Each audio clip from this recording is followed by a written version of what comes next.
142. No condemnation. Some 20 years ago, I knew as pastor a woman, her husband and children, whose father was a church officer in a nearby community in a, quote, Bible-believing, end quote, church. Every Sunday afternoon and evening, after worship services, this man grieved over his sins.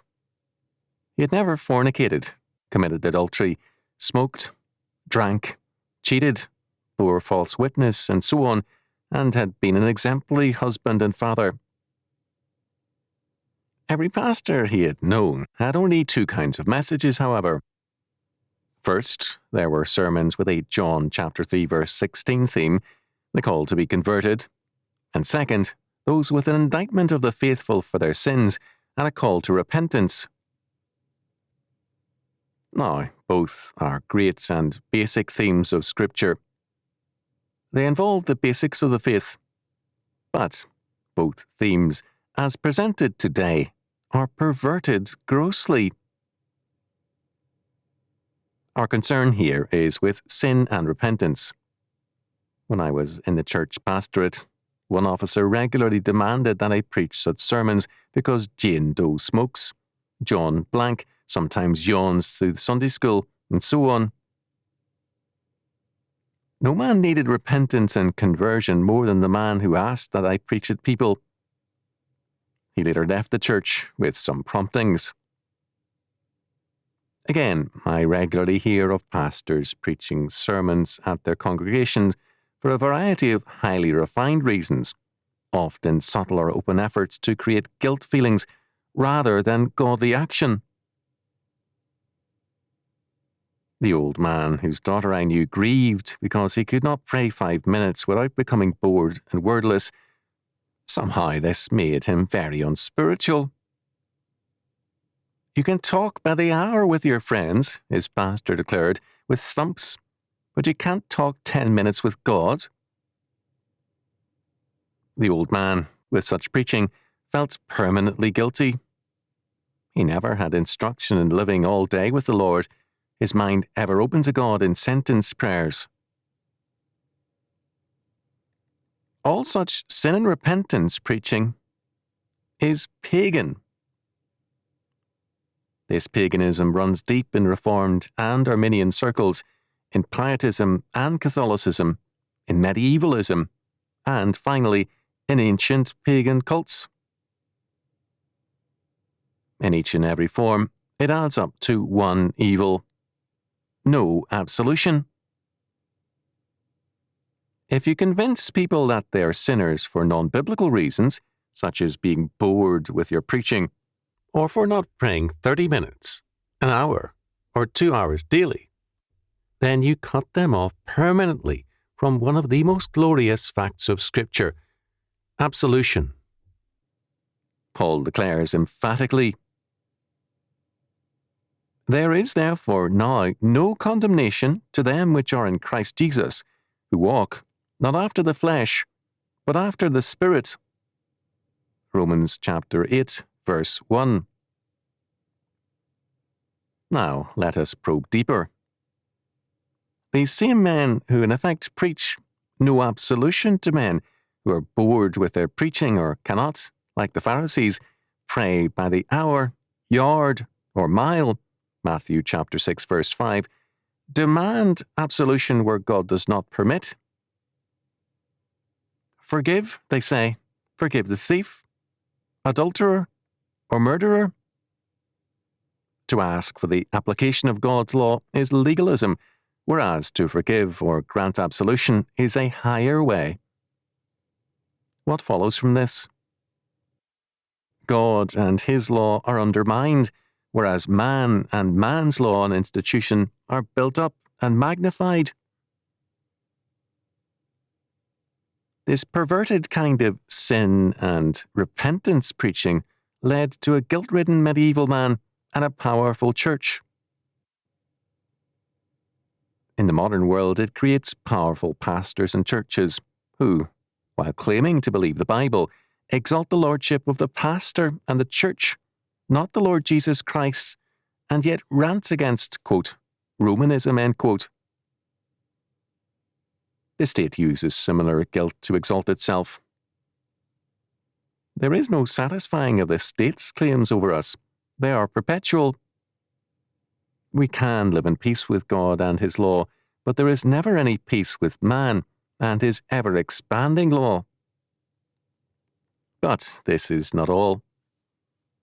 Guilt-ridden men are impotent men. They cannot work effectively. Christian reconstruction is impossible with guilt-ridden men. The glorious declaration of absolution, no condemnation, is a charter of freedom. Perverted sin and repentance preaching is a summons to enslavement. It is the language of slavery. Men who are free from condemnation walk after the Spirit. This means that the righteousness of the law is fulfilled or put into force in them. Romans chapter 8, verse 4. Where the righteousness or justice of the law governs, there inescapable blessings follow.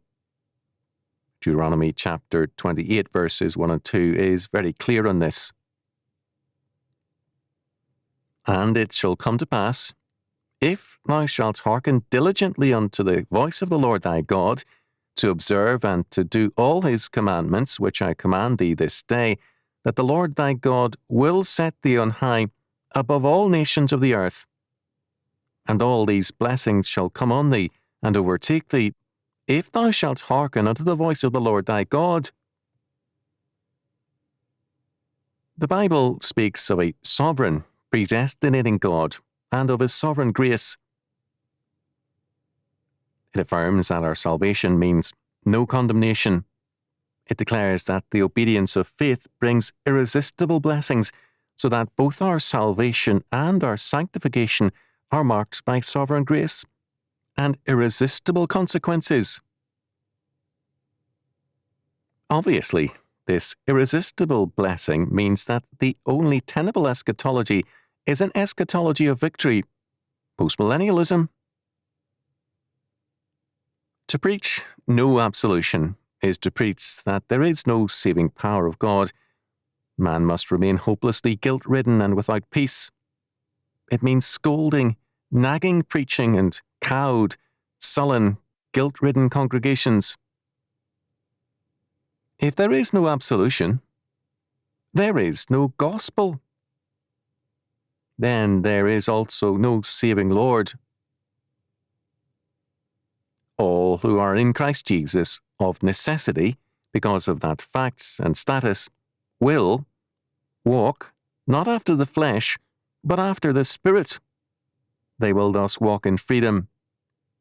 They are without condemnation, unless they violate the plain word of God as declared in Scripture. Even then, although the law may require the death of their body, they stand before God on repentance without condemnation. If they are the Lord's, they will repent. False preaching creates sins which are unreal. Because they are unreal, there is no effectual repentance, and hence no absolution. The consequence is perpetual condemnation, without escape. False preaching is marked by perpetual condemnation, because it rests, not on the word of God, but on another word.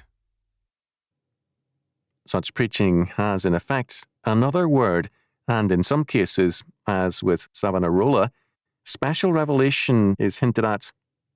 In any case, it is implicit in all such preaching. A new canon of church-related, church-created offences replaces the plain law of God.